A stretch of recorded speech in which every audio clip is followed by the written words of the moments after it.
Welcome to an introduction to FreeSpace and why you should play it. I'm with the Blue Falcon Guard. Yup, my entire channel is a joke within a joke reminding you that fuck that guy in particular isn't a way. It's the way. This video will include bits from FreeSpace 1, FreeSpace 2, Silent Threat, and FreeSpace Open. Remember when Battlefront 2 came out and the one positive thing that people had to say about it was that Starfighter Assault was the only thing decent about it? Well, I played it.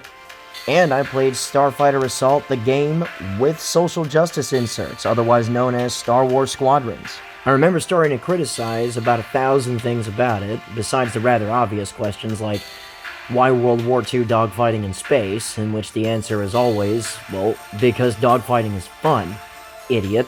Rather, the questions I asked in my mind were things like, why is my team command so limited? Why is the power management of this ship so clunky? With the massive universe that Star Wars is, why is the weapons and ship customization just so bare, limited, and cartoony? These are supposed to be military organizations with some semblance of structure and standardization, not some select to upgrade lasers by 15% nonsense that you'd find in an RPG someplace, rather than a shipboard hangar. I mean, Christ, most military organizations are more retarded than you'd think. But at the very least, we shouldn't be looking at such an artificial imitation of people moving huge and incredibly expensive pieces of military hardware through military campaigns. I mean, Christ, why can't I target ship subsystems to affect the tactical space battle I'm flying through tactically? Why in the fuck do I need to roll, then pitch a fighter for more effective turns as if I'm trying to efficiently push my fighter through the airspace I'm flying through, when there's no airspace? I'm in space. And why should I have to reduce my speed in order to do so? I remember asking these questions out loud when the game came out. And while I'm doing this, a friend of mine piped up with a reply. Dude, if you judge this by FreeSpace standards, you'll hate everything. And he's not wrong, because at least FreeSpace had standards that reach a little bit further than you know it would be cool as far as the design emphasis phase goes. I've seen a lot in the space sim genre, and something that always turned me off about it was that I personally don't care as much for the super in-depth day-in-the-life gameplay that a lot of people experience. Although I understand the appeal, I personally don't really enjoy ultra-high-def Minecraft in space, salt harvesting included. I'm much more a, here's where we are, this is what we gotta do, execute kind of person, so long as the gameplay loop surrounding this admittedly simple premise is tight in construction and has the depth to allow for expression. And this is that game. Originally made during the days of joysticks, key mapping that took over your entire keyboard, and end-of-game lifecycle source code releases, FreeSpace, FreeSpace 2, and FreeSpace Open have all tied themselves together quite nicely since the original game came out 20 years ago. At this time, Politician had respect enough for the player to not hold your hand while you played through this. This is clearly shown by the crash course basic training vibe that you get from the tutorial missions that are taught to you by an instructor that sounds like a military instructor would in his shoes. You're a helpless little baby in this really expensive machine, and his job is to teach your dumbass how to, well, at the very least, not turn yourself into the challenger on startup. You learn these truly basic actions, knowing that there is a very long list of things that you need to actually know in order to keep yourself up to speed situationally and keep your strike craft in the game tactically. Power management, communication, and the huge list of targeting controls that you gotta know. While on that note, this kind of depth that we're talking about here, just in targeting alone, you have things like general object cycling, target in front of you, target nearest enemy, target nearest friendly, subsystem targeting including engines, comm, nav, weapons, and sensors, weapons turrets as well, HVT targeting, in other words main objectives, the nearest bombers, the nearest launch bombs which you can shoot down, nearest attacking enemy, newest arriving enemy, and the list goes on here. All this is relevant to you and the flights of strike craft that you are in command of, because this influences the decision making for things like who escorts what versus actively attacks everything that moves. What exactly are we attacking or defending? Is it an individual craft? Is it a warship? Is it a subsystem or a set of turrets on a warship? All this matters. What are our strike craft ignoring because there's a big old fuck off capital ship here helping us? Do we attack the main weapon systems of this other big old fuck-off cap ship so that this big old fuck-off cap ship here that we brought with us won't get so banged up that it can't do its job well, while also juggling the bajillions of other strike craft and bombers that we gotta balance all at the same time? If our mission is to take out this carrier, cruiser, corvette, destroyer, whatever, then should we immediately take out their engines so they can't run, or go after their weapon subsystem so that they can't target us well? All this is so much easier if you know your own targeting controls completely. But the game isn't going to tell you anything past the basics, because you either go get the knowledge provided within the game itself rather than some forum someplace, or you get stuck in basic pleb land trying to do everything yourself, wondering why it feels like the AI isn't really helping you. Between the targeting, command keys, and flight control keys, which I got used to as a kid and just kept that way anyhow, you can fool people into legitimately thinking that you must be doing a lot of work in that office by the sheer amount of involvement that you have with that keyboard. Speaking of command keys, to date, I have never, ever seen a command set for AI teammates this in-depth, never mind that system actually working worth a damn, nor have I seen friendly AI self-preserve to the point where they call in support ships to rearm their missile ammunition, which does deplete, by the way. Never mind the fact that they follow your orders as best as they can while trying to not die, but float on the edge of placing themselves at extreme risk, which means that they can. They can get the job done without you if you coordinate them correctly.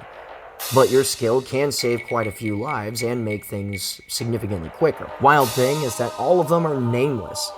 Most are faceless. All of them are replaceable, and are, just like you. But because all of them are an actual asset, just like you, I've cared for these NPC nobodies far more than any narrative-driven NPC in the past. And you know the type. The kind that the game slaps you in the face with over and over, telling you that you're supposed to care about these unkillable juggernauts, that show you in the middle of combat that they are brain dead as all get out, when the game does its best to let you know that these dudes are here specifically because they are good at unaliving bad dudes. Which makes you annoyingly have to switch from thinking, okay, I actually have help, to why the fuck are you here? Why did we bring you? Which makes it all the more annoying, at least for me anyway, when I'm told, that was a close one, by some useless piece of USPSA cardboard, when we all know good goddamn well these dudes were never in any real danger to start. All this story, narrative, dialogue, and set pieces that are supposed to make me care, when meanwhile I'm genuinely worried that Alpha 4 over here, that I'm just gonna call Greg here, may have to get sent home because his crate is in sorry shape. But then I have to consider the fact that our flight is tasked with bomb delivery on this carrier. The implications being, do I risk killing this dude on the chance that with truly good cover that he'll be able to deliver that ordnance so that we can disable, as well as rendering the tracking ability of this thing's weapons from effective to retarded? Or do I just send this guy back knowing that we'd have to make do short-handed? Because after subsystem destruction, these bombers are still going to be the best, fastest way to take out this aircraft carrier on rocket engines. Diving deeper into this, it's not just commanding these dudes. It's selecting their ships, primary and secondary weapons based on what the op calls for, and what you're authorized to use. And, as well, balancing that with the available inventory of the carrier that you're stationed on currently. In short order, I know ship composition, weapons loadout, overall capabilities, and know what job they are best suited to take on. Interceptors are superiority fighters, which turn themselves into solid do-everything command platforms to cover distance, spearhead attacks, by killing defenders, or by jumping behind bombers early. Assault fighters for close escort of high-value ships that can be used as missile platforms that support superiority fighters, or for attacking the turrets on larger ships because their heavier weapons complements, armor, and shielding can handle getting slapped by point defenses significantly better. Light bombers can be used to cripple or capture larger targets, or function as better protected missile platforms to assault supply convoys with. Heavier assault bombers as the primary to deal with large warships or craft with solid anti-fighter screening turrets, while other craft support the main assault. Further still, the variety of cannon and missile weapons that are available for, in some cases, great flexibility in how these craft can be optimized or experimented with to handle each and every op that you find yourself in, knowing that any time that you do, it can have a mix of effects from unparalleled to success to disastrous failure. I'll be going into depth on quite a few of these craft, weapons, and tactics in the future if there is any corresponding interest. Far as the story format and mission construction are concerned, it's indicative of the time that it was created in. General situation brief, mission brief, loadout and ship config, execute. Simple, tight, linear, and well constructed. Depending on the difficulty that you select, the enemy that you fight has the capability to counter your abilities fairly well. More on that, while the enemy AI isn't the most intelligent I've ever witnessed as far as its ability to predict and strategize a way to defeat you, the game compensates for this in a clever way. The enemy seems smarter than they actually are by the game developing configurations of strike craft that are difficult depending on the mission that you're currently on. On a cap ship defense, well, the game is going to jump in waves of mixed heavy and light bombers of varying payload and speed, pushing your ability to prioritize in combat who can deliver what, depending on your current position, what you're carrying, and the relative position and assignment of allied strike craft. On a convoy defense, well, the game knows what you're escorting is rather lightly armored, but usually better at light point defense, making launched bombs, which again you can shoot down, far less effective. So the game launches waves of superiority craft that are maneuverable and dangerous in conjunction with assault fighters that can offload missiles that you cannot shoot down and can be used to pick apart the more lightly armored craft that you're escorting. Neither can be ignored, so it forces you into a two-layer near and far defense. Free-roaming intercept craft to break up and thin out formations, making it easier for the near defenders to destroy the slower to arrive and now stretched out assault. Are we attacking a supply convoy in an asteroid field? Well, the game will have heavy assault fighters on station with huge missile payloads, and the craft that you're assigned to destroy have a solid light point defense, forcing you to screen a buffer between the objective, the defenders, and their reinforcements, making the main assault much easier. This is all in consideration, as well as the game limiting what exactly you can use, so that you're not going into this with the absolute best options unless the game has you assaulting a truly heavily defended enemy. As for who you are, who the enemy is, and what they mean to the overall story is concerned, I'll be going over each race in depth at a later time, so without going into too much detail here, I'll simply say that Terrans, the faction that you obviously represent, designate them Shivans.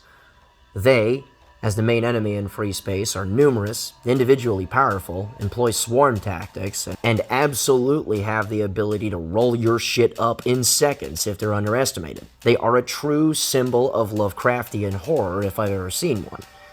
They far outnumber you, they outgun you, in some cases hilariously so, and you can't kill them all. Nearly every single time that you think you've got a decisive victory on your hands, something gets sent from what seems like the void itself to laugh at your pointless, pyrrhic little victory. Each game handles this story element a little differently as far as the retail versions go. In the original FreeSpace, we see a couple of races locked in a near decade-and-a-half long war that is beginning to go rather badly for the Vesudans, the other faction in this story. You see that while they are indeed beginning to lose, they are not quite down for the count yet. At a certain point in the game, though, other than the intro cutscene, a third faction introduces themselves by effortlessly sweeping both Terran and Vesudan forces aside as if you're nothing, because you are. Much of this game is spent desperately trying to achieve some sort of battle parity to the Shivans, while also desperately trying to hold back the tide, dealing with splinter groups that actively attempt to help the Shivans, culminating in a last-ditch Hail Mary attempt to stop them from rendering your home into a glass floor, after they've destroyed the Vesudan homeworld. FreeSpace Silent Threat explores events immediately after these, and takes you through a Terran rebellion that is far more ridiculous in scope and interesting than I'm making it sound. Look up Silent Threat Reborn in the Nosos page, which we will talk about in a minute, and you'll see what I mean. FreeSpace 2 explores what happens after this and jumps you 30 years ahead in the timeline, as well as what becomes of the first two species that fought in it. This introduces a significantly more difficult mission structure, and there are some genuine moments where you feel truly small and helpless as a result. Remember that Lovecraftian thing I was talking about? Yeah, well that. Unfortunately, this would be the end of the line for the retail games. Gaming culture at this time was focused on Half-Life, and about everything outside of that genre of game wasn't going to thrive as well. This is where the story could have ended for the FreeSpace games, until Hardlight Productions came along. All of the footage that you see here, that looks as though it's from a modern engine, was the work of a team of modders that have had the same amount of passion that I do for this cult classic. These people have been working for over a decade, updating visuals, effects, tweaking gameplay balance in a way that actually makes sense. I genuinely appreciate the fact that y'all helped out the Myrmidon. It's actually useful now, and all we gotta deal with is the fact that it's got a fat ass, which kinda can't be helped. Seriously, thank you. They took a game that originally looked like this, and made it look like this. And while the original didn't even really look all that bad, you can tell obviously that some real work went into updating this.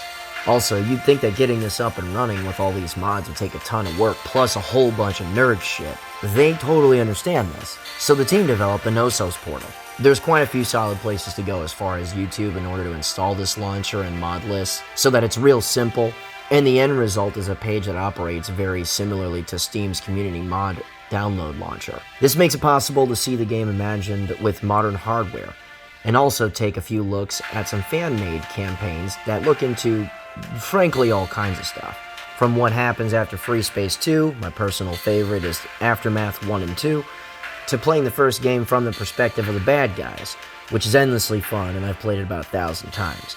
I now get to fly the ludicrously maneuverable and powerful Dragon and Scorpion fighters, or bring an end to all hope by flying the Philem-class bombers with an incredibly powerful escort. This campaign puts you almost entirely on offense aside of a few missions, and it's a hell of a change-up. Fun fact, many of these campaigns do not have voice acting, and are voiced by text-to-speech.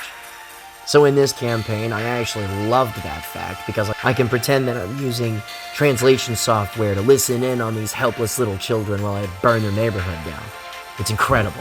Look, I know I'm not going to reach a ton of people here with this. Matter of fact, the only people that are likely to watch this are already fans of this particular game. But if I can expose even a single new person to this, and create the same enthusiasm that I've had with this series over the years, that'll make me pretty happy. More than anything else, this is a love letter to the cold, but not dead, cult classic that still has a place in this guy's chest. Thanks for watching.